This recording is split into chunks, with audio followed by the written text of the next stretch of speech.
Hi everyone. Today I'm going to tell you a little bit about Nuritas. We're a biotech company based in Ireland, Dublin, and we're setting up now office in Boston.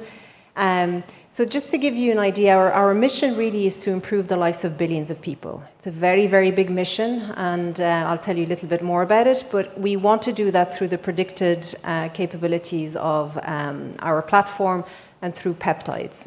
Why peptides? Because they're the major signaling molecule in the human body, and I'll tell you a little bit about their issues, but how we're solving them as well. So we have a process at Nuritas which is based on machine learning, where called Amplify Nuritas Peptide Finder, where we can actually go into two different areas. Consumer, where what I call consumer are everything to do with supplements, medical foods, functional foods, things that are not regulated by FDA.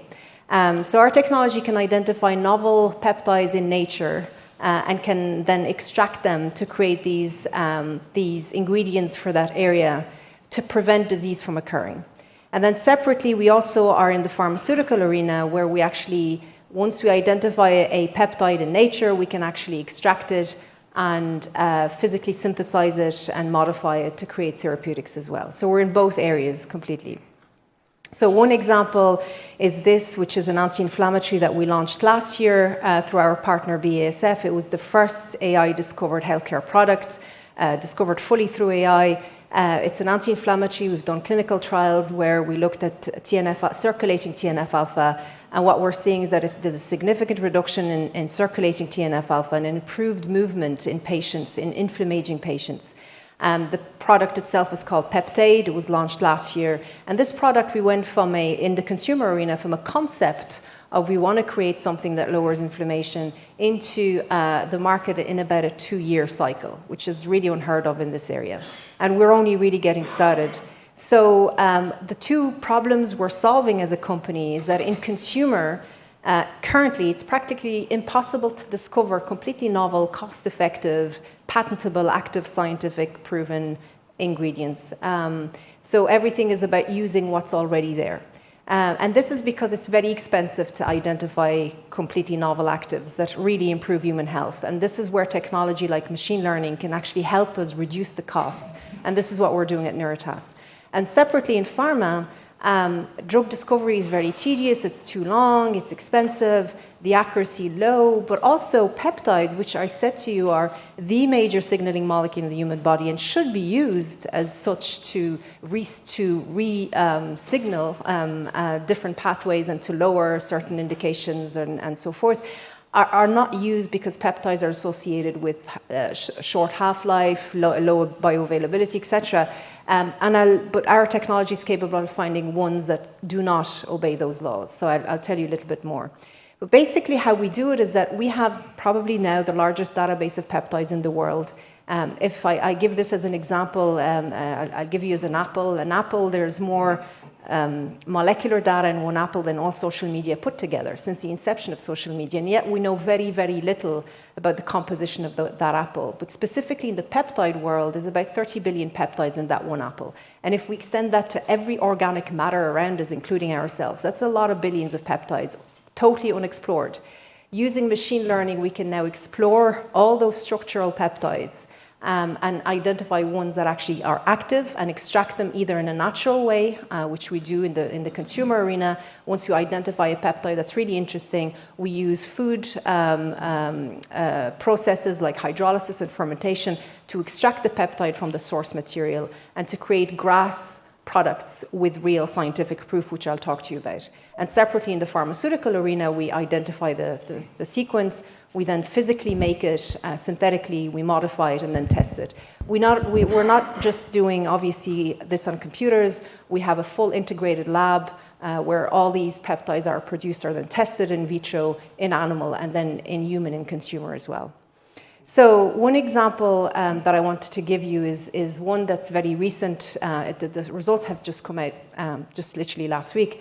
But one is if you look at long-term studies of general population, you can see that there's an incredible effect between, lowering glycated hemoglobin in overall population and then lifespan. So by lowering just 0.1 to 0.2% in absolute value of glycated hemoglobin, you can see a huge reduction in mortality between 5 to 10%, a huge reduction in the incidence of diabetes from 79 down to about 57% and so forth. And that's massive.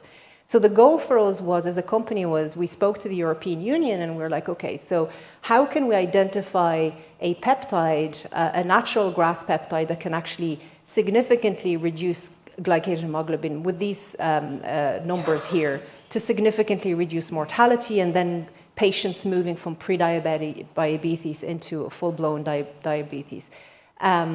So we started off looking into nature for novel peptides. I won't go into detail on how we found them, but we found a peptide that works really well in cells and in animals, and then we tested it in human, and it was a small trial. It's one of 3 trials. This is the first one.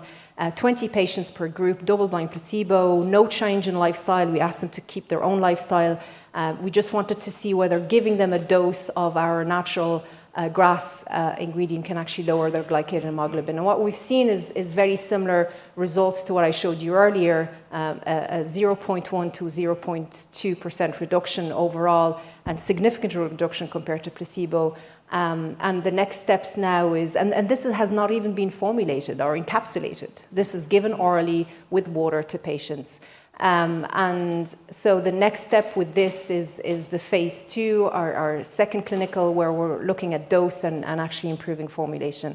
The ultimate goal with this product is to create things like cereal bars that consumers could consume every single day to actually lower significantly the glycated hemoglobin, or a shake. And this is not just one product we're producing. There are many other areas we're in. Immunomodulation, we have one in clinical. Muscle dystrophy and atrophy, massive issue with sarcopenia, etc. We have one called Peptistrong, which is in human clinical at the moment. Cardiovascular and so forth. I won't go into all these areas. Separately, I don't think I have much time here. I'm in the red already, but another example, this is in the therapeutic world where we decided to go after NASH as an example. And very quickly, after a few months, we found peptides that can cell penetrate with no modifications, have high half-life that can actually significantly reduce fat deposits, as you can see. What's interesting is that the mechanism is very, very different to everything that's out there already. And we're doing this in a few months as opposed to years. We're challenging the whole concept of peptides. Just finish this one.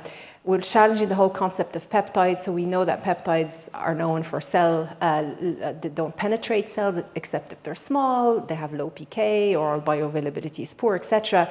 But that's because as human beings, we've only explored about 60 peptides and the derivatives of those peptides. So very, very few. In the pharmaceutical arena, about 30 backbones of peptides have been looked in. And based on that, we extract the knowledge of, all of them are not stable, all of them are orally bioavailable.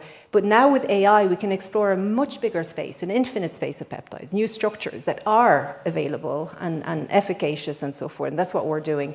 And I won't go into this, and I'll just jump, I don't say how, I'll just jump to the end where I really want to say that we can't do this without a full integration between prevention and treatment. Treatment is one side of the equation, but there's a lot of people out there that are going online and buying things, buying supplements, going into shops, and they're hit with a huge mess of information, very little science. We really need to bring science into the prevention arena. True, whether it's supplements, whether it's foods, functional foods, whatever that is, we really need to help the patients the whole way through. Thank you.